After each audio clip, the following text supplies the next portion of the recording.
Evening all, and welcome back to Kerbalism. We are starting this episode off with the launch of a new craft. Yes, this is a telescope, a sentinel telescope, and its mission is to get somewhere close to Eve, I believe they want me to put it, and scan for asteroids that could potentially wipe out Kerbin and all life on it. So that's the whole plan for this.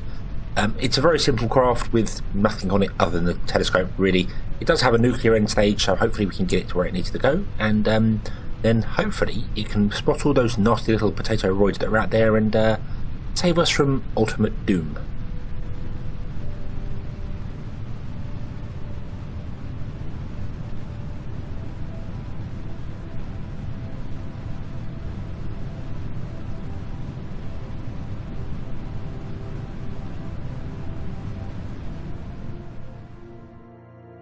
Right, so we have entered orbit, and I have set a maneuver up to get us into deep space. It says 10 billion 300,000, 10 billion 100,000 for the apoapsis and periapsis. That's sort of close to Eve. We've got my periapsis at 10,250, close. So hopefully when we get there it'll actually show me, because it's not showing me the actual orbit yet. I think I've got to change to the sun's sphere of influence first. So let's do that, shall we? Let's warp to our next maneuver. Let's see the button there. There it is. Of course, remembering you fire on. Let's just pass the terminus actually. But you fire so that you're going out the back of the planet. Science station batteries are dead again.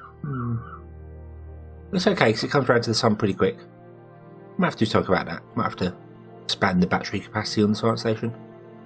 In fact, might have to upgrade it because it is still using the tiny docking ports, and really we should be using the larger ones now. And unfortunately that has actually put a spot bang on the nose rather than stopping a few minutes before, like I was expecting. Not a big problem, but it'll be fine. I also hope this transmitter's long enough. I believe it is long enough for getting to roughly even back in. So, well, if not, yeah, oh well.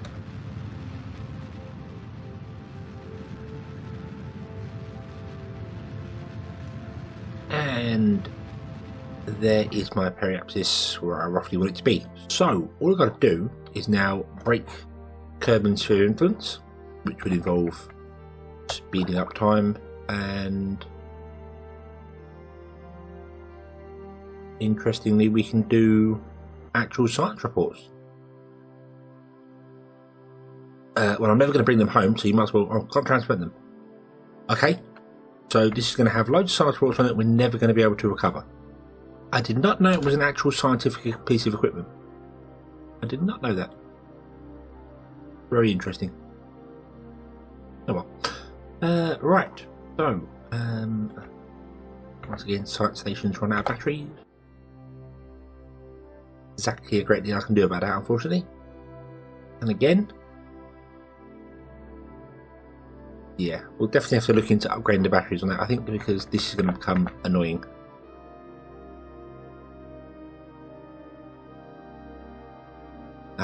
More analysis have been completed. Excellent. And we've been stopped because of a solar panel on Polar Satellite 2. Okay, that's nice. And there we go. Right, above of the sun. More science. Awesome. So let's have a look. See here. Where is our? There it is. Okay, I won't be far away from the apoapsis by the looks of it, which is good. So all I need to do is change my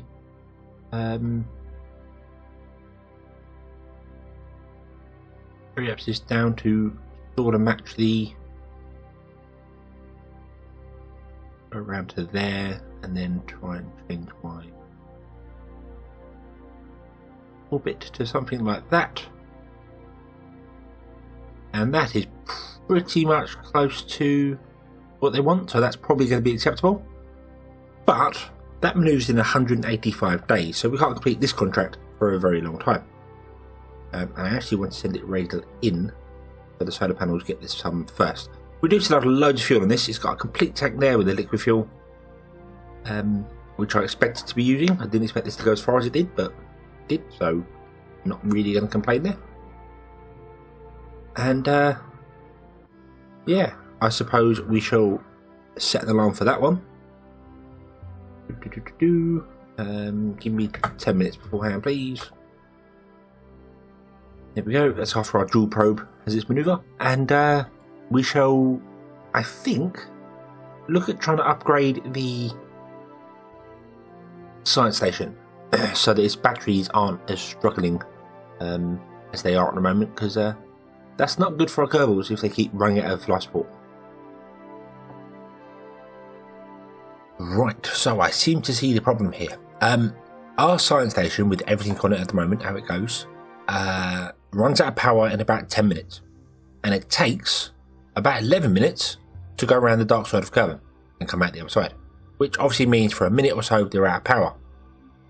Because of the way time warp works, it's possible that every time it's checking the solar panels to see if they're getting power, every now and then it's missing when it's in the daylight.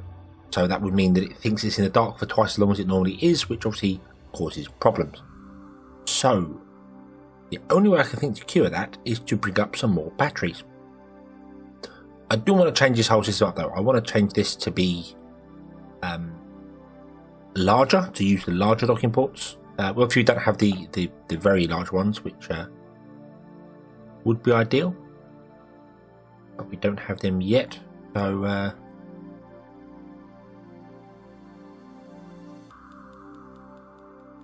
just point this prograde. So it's very wobbly when we move it. So if we can get some large docking ports in here, that would be better for everything. I believe it would just be so much better for everything. And yeah, so I think I might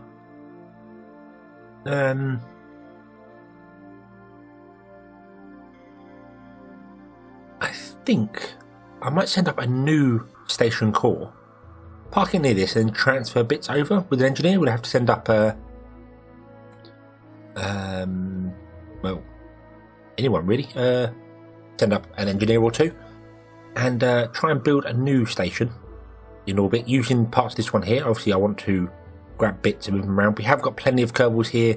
You don't require engineers for the weight, you only require an engineer to do the job, if that makes sense. If you have a 5-ton equipment and a Kerbal can only carry 1 ton, you need 1 engineer to actually do the plugging it in, if that makes sense. The engineer, you'd be the one controlling, but you need 4 other Kerbals nearby to just make the weight up. They just hold it. So that's fine. But yeah, I think we'll do that before this station shakes itself apart.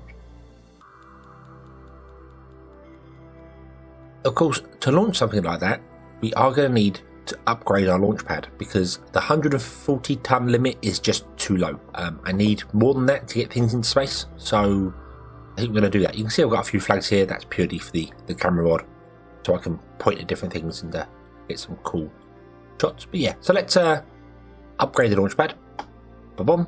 We do have a lot of money now, and yeah, one other thing I want to do as well that I completely forgot about. This is the science station. In the data, we should have some new things to transmit.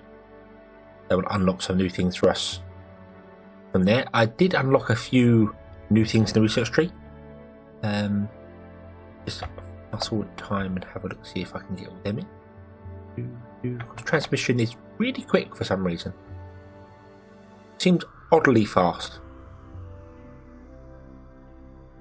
But yeah, it's doing really far. I'm not sure why, but yeah, so 270, that's not enough to unlock anything. But in here, I believe I unlocked yeah, I unlocked a new pod here, and I believe here we unlocked the inflatable airlock, which is the one I kind of want to use because that's quite cool. And so we launched the first part to our new station. This is just going to be the central core. It does have a few batteries on it, but not as many as I'd like, because I've not unlocked the very large battery I need to do. But it's got new docking ports on it which are larger and hopefully will be a bit more rigid. It's also got a few added things to it to allow us to expand the station later, as well as Bill Kerman with obviously lots of parts spare, so we can take apart the old station, bring it over, and hopefully sort of expand and recycle what we have into something brand new.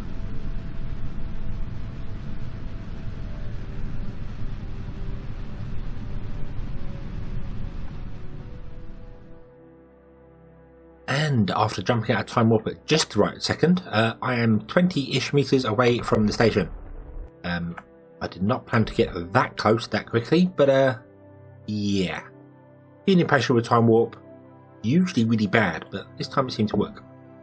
So, what's the idea here?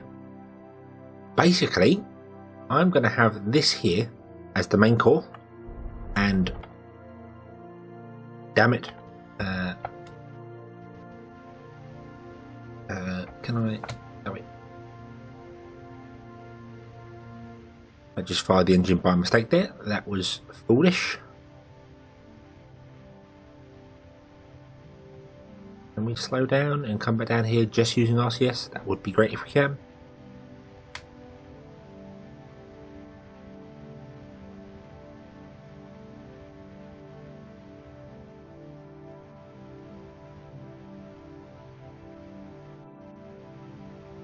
I feel as if I'm moving away from my target here. What am I doing? Right. So, yes, the plan is basically to take apart the old station and connect it to this one. Somehow.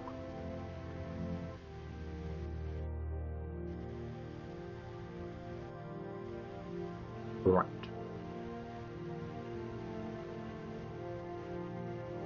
Okay, there we go. Right, we are still travelling away from it. No, we're travelling towards it. Okay, I can use the RCS stoppers. But yes, I will be taking apart bits of this station, grabbing them sort of in different places and attaching them to this the best I can. I have realised I could have probably just attached the two science stations together on one side without these, but I do have the advantage of that this is modular. You see this part here is separate to the centre core, so I could take that off, then just slap a science station on the side if I wanted to. I may do that, I'm not too sure. I do just want to stop before I fly away from the station. There we go. And I've also got a probe up here with a grab unit on it, so I can detach pieces and grab them and drag them over as and what I need to. So that's the plan. It's going to take a little while to do, and it's going to be interesting to do with this wobbling about being its weird self. And also, I do kind of need to do it in the sunlight, because I need the station to have as much power on it as possible when I start taking it apart. All my Kerbals on there will die, and we don't want Kerbals to die. That's very bad for their health. So I'm going to put myself right next to that again, and then we shall start taking things apart, moving things around, and see what we can do.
jump ahead a little bit, and here is our completed-ish station.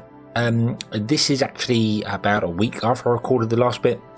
I do have an episode I've done on Saturday, I believe, which shows me putting the station together.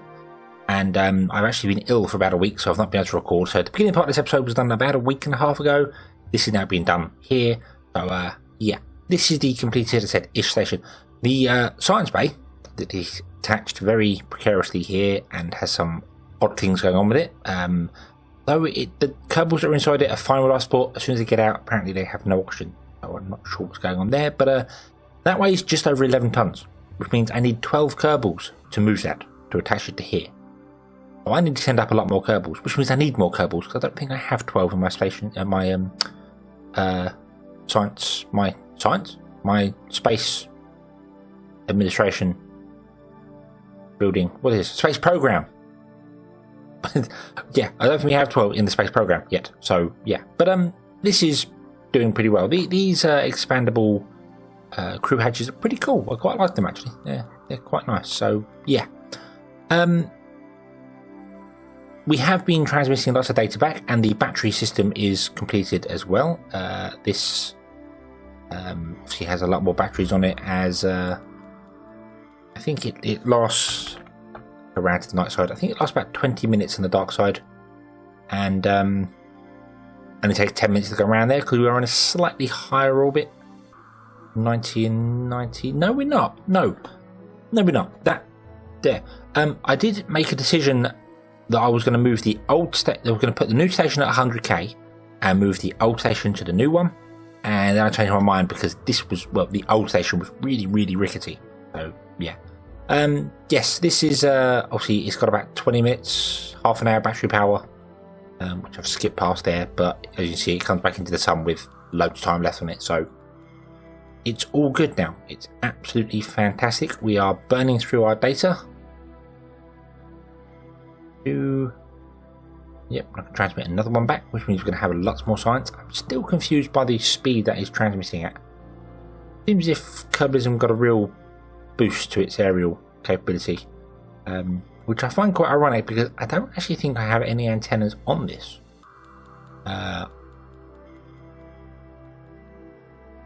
Yeah, I don't. I think the only antenna I actually have is on this probe here. So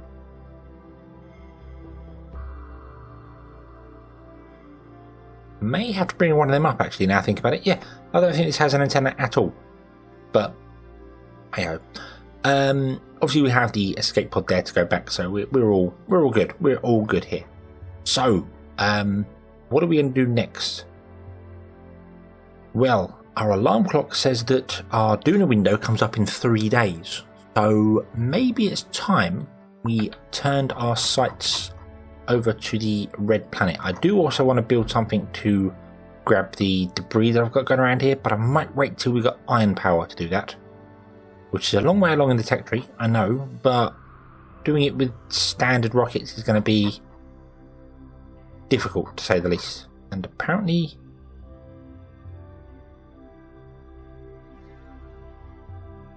what on earth happened there?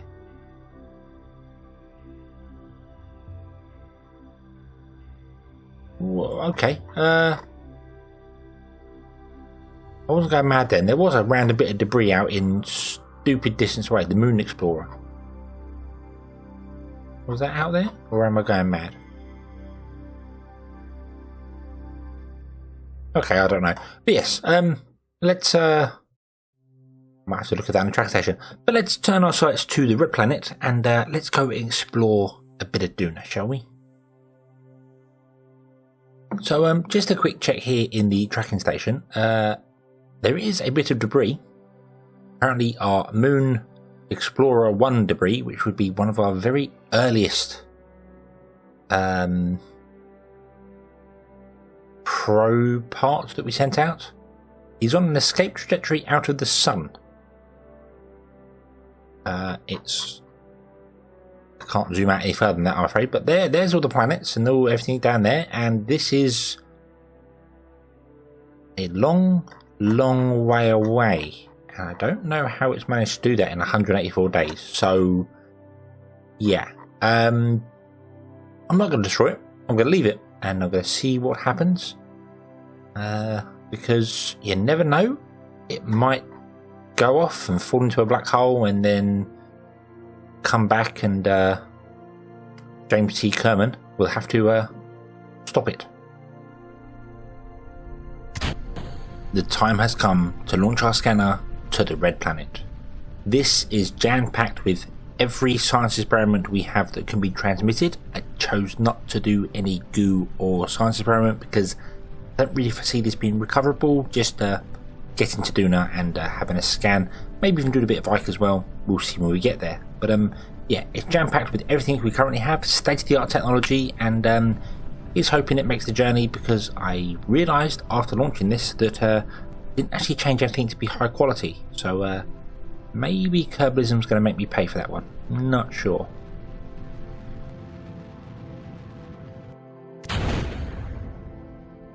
And here we are up in a quite elliptical orbit, but it's an orbit nonetheless. So let's deploy our fairing and reveal our wonderful craft underneath. I did forget to set the solar panels up again, so let's just send them. Yeah, job done. Right, and now what we need to do is figure out how to get to Duna. And actually, quite easily, I have managed to get myself an encounter with Duna. We'll meet it up there in 240 odd days, but yeah, that was a lot simpler than I actually expected. So let's warp around to our next maneuver. Let's pull this off. We will have enough to do it in just this transfer stage, which is excellent, because I kind of want to put the transfer stage into Duna. Basically, I want to crash it into Duna to get rid of it, so it's not floating around in space like most of the other bits and pieces are that we've got. We're starting to get a bit crowded, so yeah, I think I'll crash this one into Duna, seeing this is going to be quite far away. So let's do this maneuver here and head over to Duna. And there we have it. We have an encounter with Duna. We are a long way off, but that's fine. I can adjust that as we go. So let's do a maneuver out here somewhere and just adjust it. Like, actually, let's go a bit further. Let's do it there.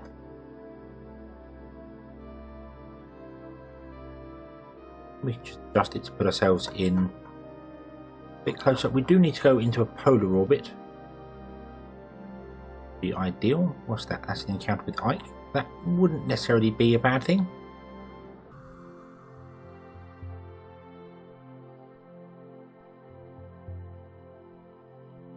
So perhaps we could do something like that. I'll click on the maneuver node, I think. Oh, that's because the maneuver node's over there. Right. Yeah, a little encounter with Ike wouldn't be a bad thing. Come over Ike's northern pole. We might be able to even use it. Actually, we could use Ike to slow us down, couldn't we? Ike is going that way, so we want to come around the back of it, don't we? Bring that down there. And that will slow us down. Not a great deal. As you can see, it doesn't really do a great deal, but it will help to slow us down slightly. So using a bit of orbital dynamics there to help us out. It's only 14 meters a second, plenty of delta V to do that. So yeah, I think that's our next port of call. Add that to our maneuver slot there. We are actually a day ahead of our Duna encounter. So I will delete that one because we don't need it now. And yeah, I suppose now we're just basically waiting for things. We have an Elu encounter coming up. Well, not encounter, but an Elu window, which I suppose we could send the scanner out to that as well. I mean, why not?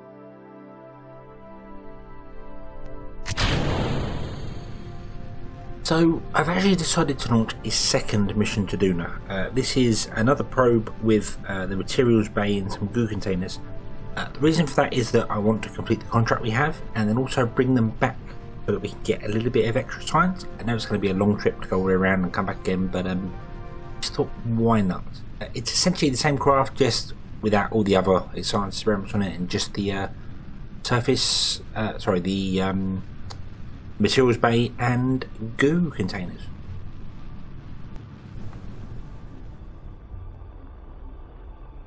And there is our second craft on its way to Duna. Look, see here. Get it roughly underneath. Excellent. So we can do another manoeuvre with that once we've done the other one as well. And yeah. So with this one on its way, with our material study and goo, we will be able to get some science back hopefully, and everything will be awesome. So all that's really left to do is either set our sights on Elu, or perhaps taking a few more missions and clean up the coffers slightly, because these rockets aren't cheap to launch. So currently we have some missions to obviously do some simple things. Build a new station in orbit around the moon. I do kind of want to get moon mining going on at some point, so that's definitely on the cards. Explore Duna, we're going to go and do. Position a satellite in Duna, we're going to go and do. Harvest food in space, we're just waiting for it to grow. And map asteroids with the Sentinel telescope, which we're just waiting for the telescope to get there. So all of those are in progress. Under available, we have a new station around Minmus. Not a flag on the moon. Science data around Minmus. More data versus surface. We can test something on the ground. That's easy enough done. We do have these tourists who want to do things. They all want to go to the moon. They all want to go to Minmus, I believe, which includes land on Minmus. So, in theory, that mission, that contract, and that contract could all be completed at the same time. So we can only pick up 2 more contracts though.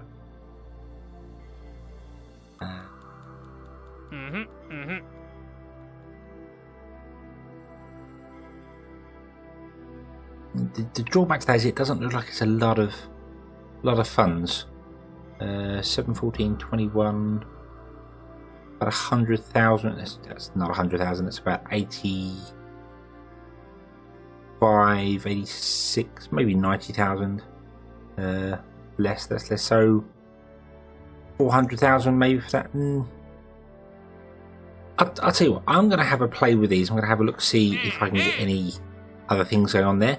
I know once we detect some asteroids, we will be able to get a money thing going on with them, because tourists love asteroids. So we'll have to put one in orbit and set up a tourist attraction. These ones go to Minmus, Kerbin, suborbital, and you want Kerbin the moon. You want the moon and Minmus and land on Minmus. Wow. Okay. So yeah, I'll have a look, see what I can do. I shall try and sort out some more funds and bits and pieces for us, and I'll also have a look at seeing what we need for a mining station on the moon. And that shall be our focus for the next episode. So, thank you very much for watching. I hope you've enjoyed this one. Hope to see you again next time, and until then, as always, have fun.